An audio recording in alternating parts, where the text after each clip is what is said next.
Hey everybody, welcome back. I'm Chris, your American English teacher on YouTube. Hoje a gente vai falar quando não devemos usar contrações. As contrações são tão antigas quanto o idioma, aparecendo em obras desde Beowulf até mais recente, Shakespeare. Mas às vezes a gente não usa no inglês atual por causarem um erro gramatical ou às vezes porque dão um significado mais exato ao ouvinte. Vamos lá! Uma contração entende-se como a junção de duas ou três palavras em uma mais curta, que também usa um apóstrofo. O apóstrofo normalmente toma o lugar de uma ou duas letras. Olha esses exemplos. It's para it is. We've para we have. There de they are. Ou should have de should have. Para começar, existem duas situações. Quando a gente não usa contrações porque é errado, ou a gente não usa contrações porque a gente quer exprimir uma ideia mais específica, dar ênfase a alguma coisa. Vamos lá. A primeira é não contrair o verbo principal. I will se torna I'll. I have se torna I've. O verbo have é usado como auxiliar e também como verbo principal. Então, cuidado especial quando você está usando ele.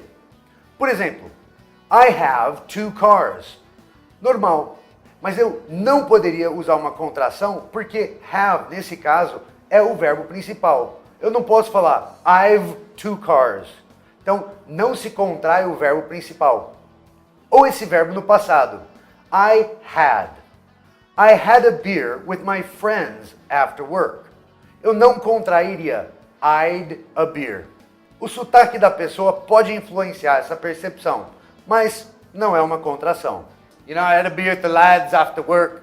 A segunda situação é quando a gente dá uma resposta curta. Em inglês, se alguém pergunta, Is your mother home? Eu posso falar, Yes, my mother is home. Or Yes, she is home. Eu também posso usar a resposta curta. Yes, she is. Se eu usar a resposta curta, eu não posso usar a contração. Yes, she's. Está errado. Another example. Have your relatives arrived? Yes, they have. Não posso contrair. Yes, they've. Está errado. E a terceira tem a ver com o verbo haver, que em inglês é expressado por there is, there are. É o there com o verbo to be. Às vezes as pessoas colocam a contração do is no what. Por exemplo, what's there in the box? What is there in the box? Isso não é o jeito mais comum de falar. Normalmente a gente falaria what's in the box? O que está na caixa? Mas se eu quiser falar o que tem dentro da caixa, what is there? Porque o is combina com o there. Então eu não posso contrair ele com o what. Seria what is there? Agora a segunda situação onde eu não uso contrações. Nós não usamos contrações em inglês quando a gente quer dar ênfase em alguma coisa. E tem muitas maneiras de fazer isso, com vários verbos auxiliares e também com sentidos diferentes. Por exemplo, tem ênfase para dar contraste ou ênfase para contradizer alguém. Tem ênfase para assegurar alguém de alguma coisa, ou tem ênfase também para esclarecer alguma coisa. Olha esse exemplo de contraste. The TV was on sale, but it wasn't cheap. Essa é a frase normal com a contração wasn't. Ali eu não estou dando ênfase. Olha só essa. The TV was on sale, but it was not cheap. Então, quando eu não uso a contração, eu falo was not cheap. Eu estou querendo dizer que eu paguei bastante. E para contradizer? Por exemplo, a minha mãe pergunta se o meu irmão lavou a louça. E ele responde que sim. Did you do the dishes? E ele fala, yeah, I did them. E eu falo, he did not do the dishes. Eu poderia só falar, he didn't do the dishes. mas eu estou enfatizando, estou contradizendo a mentira que ele está contando. Ele disse que ele fez, mas ele não lavou. Também posso usar essa ênfase para passar segurança para alguém. A moça, né, que está planejando o casamento fala, "Are you sure he's coming?" Tem certeza que ele vem? Eu poderia falar, "He'll be there." É uma contração, mas eu quero dar ênfase. He will be there. Ele vai estar lá, estou te garantindo isso.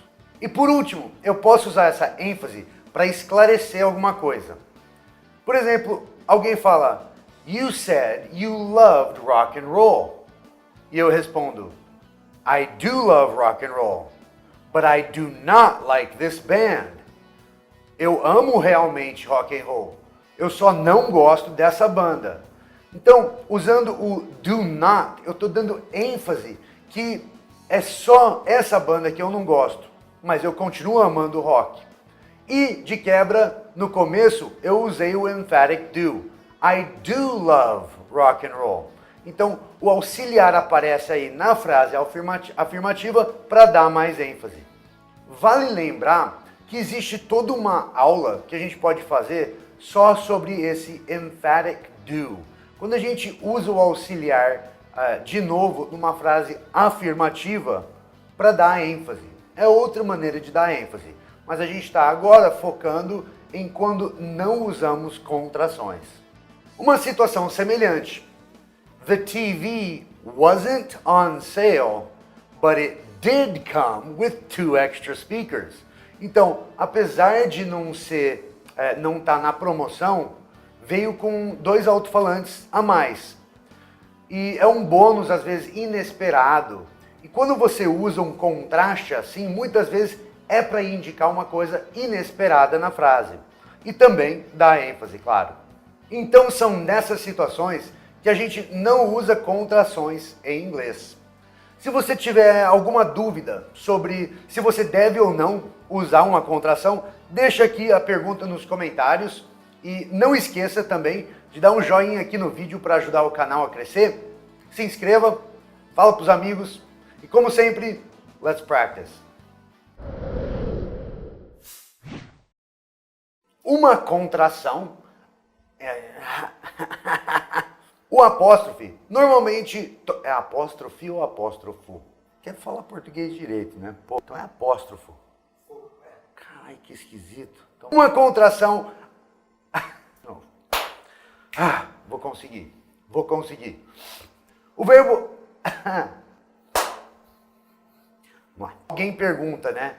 Are you... E eu respondo. Os caras